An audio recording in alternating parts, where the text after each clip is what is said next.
superstar rapper Nicki Minaj has appeared on stage alongside Donald Trump at a US Treasury Department event, declaring she's the president's #1 fan, and the haters just make her even more proud to be MAGA. Here she is.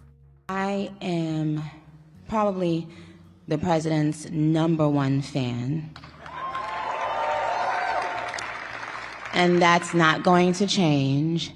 And the hate or what people have to say, it does not affect me at all. It actually motivates me to support him more. And it's going to motivate all of us to support him more. We're not going to let them get away with bullying him and, the smear campaigns. It's not going to work, okay? He has a lot of force behind him, and God is protecting him. And I didn't think we'd be getting a Trump-Minaj collaboration in 2026, but we live in extraordinary times.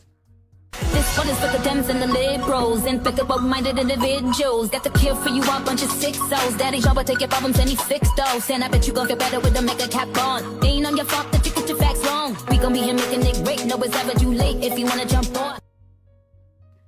Joining me now is royal and celebrity commentator Kinsey Schofield. Kinsey, what are your thoughts? I mean, that's a lot. I loved that collab. Thanks for throwing that in there. This was a big deal, though. Nicki Minaj pledged to donate between $150,000 and $300,000 to fund Trump Accounts, a federal investment program for babies born between 2025 and 2028. She was nervous, but that was Nicki unscripted. That was her freestyling on that podium. Can we throw it back to Cardi B on the campaign trail for Kamala by comparison? 1 second, guys. 1 second.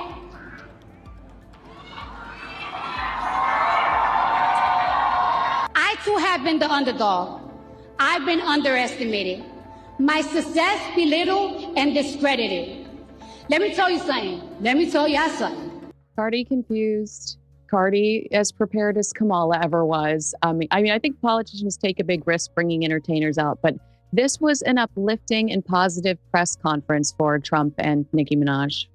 Now, multiple Hollywood A-listers managed by the Creative Arts Agency have been caught parroting very similar lines, and credit here to Paul Joseph Watson for putting this together.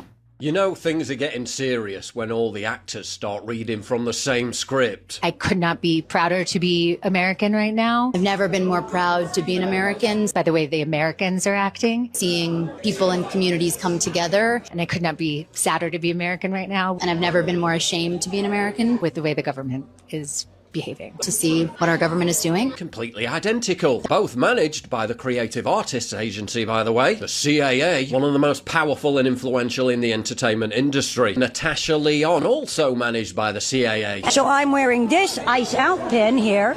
Here's Olivia Wilde, CAA. This country is hurting, and I'm appalled. I'm sickened. Ariana Grande, who simultaneously started amplifying the same rhetoric. CAA. Mark Ruffalo, CAA. And what I'm seeing here happening is not America. It's almost like a script went out. Kinsey, it is very curious, isn't it? And I've got to say, I did notice this new line about I'm very proud to be American. I'm proud of the protesters that were aligning being American with being one of these unhinged activists out in Minneapolis. And they all started doing it at a very similar time, Kinsey.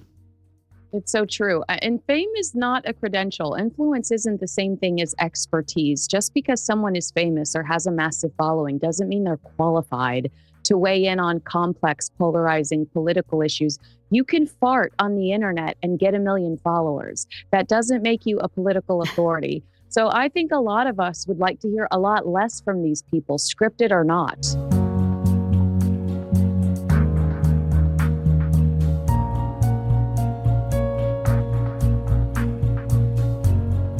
Just finally, Josh, before I let you go, I want to get your thoughts on celebrities who are speaking out against ICE, yet are being pretty quiet, saying nothing when it comes to what's happening in Iran.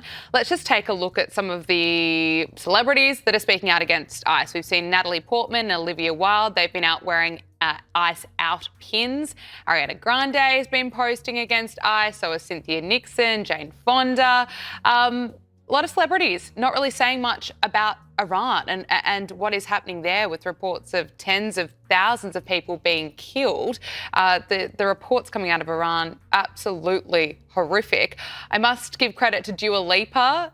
Dua Lipa has shared a powerful quote speaking up for the people in Iran. It says, "In Iran, we are seeing slaughter at a scale like never before. Use your voice. Iran cannot be silenced." The singer has told her 88.8 million followers, keep your eyes on Iran. Josh, can I get your thoughts? What do you make of the celebrities, of course, choosing to speak up against ICE, yet being quiet on Iran, and of course your thoughts on Dua Lipa speaking out for the people there?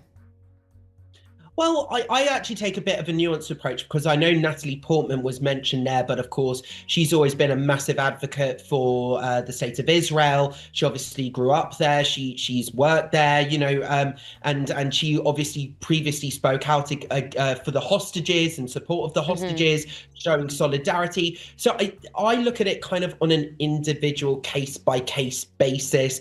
I think it's, of course, rather predictable. We know about celebrities in Hollywood leaning towards the left of the political agenda, supporting the Democrat Party. We know of people like George Clooney going to fundraisers for Obama and Biden and all of that sort of stuff. So people like Jane Fonda, who's been very big on climate and anti-gun, and has been politically active. Of course, she's going to speak against ICE, because of course what has been going on in the United States when it comes to the shooting of some of these people has been absolutely tragic, and it should not have happened.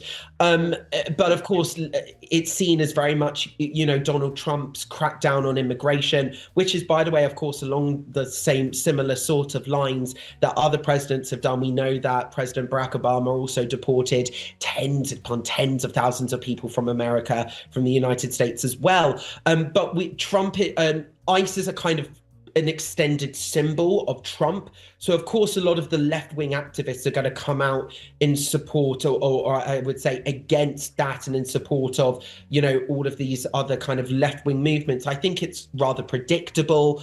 And I think that's the thing when it comes to a case. I want to treat it on a case-by-case basis. Natalie Portman, of course, she's been a very outspoken advocate for the state of Israel and the hostages. And then you've got Dua Lipa, who's actually, of course, has been very much on the pro-Palestinian side of things. And now actually it's, you know, she's one of these people that is speaking out on Iran, because I think a lot of people are highlighting the hypocrisy of people within the pro-Palestinian movement. For example, people like Cynthia Nixon, who have been so outspoken in support of Gaza, but yet does not say a single thing about Iran. Well, in this case, actually, fair enough to Dua Lipa. She's putting her money where her mouth is, and she's going, well, you know, I can actually say this is terrible and this is terrible all at the same time. So, I mean, listen, I would just say it's very predictable, the silence. People like me from the Jewish community have been wearing our yellow ribbons for 2 years in support of the hostages, bearing in mind it's a apolitical symbol. And of course, I've only recently taken it off because the last hostage was returned home. But of course, we've been shouting from the rooftops, and we've seen firsthand the support from Iranians in the diaspora supporting the Jewish people worldwide against this persecution that we've been facing. Of course, we saw it firsthand in Bondi Beach as well. So, you know, I take a view on celebrities. Yeah. I think, you know, people will always have their platforms. People will always want to get on their soapbox. If they want to be hypocritical, let them.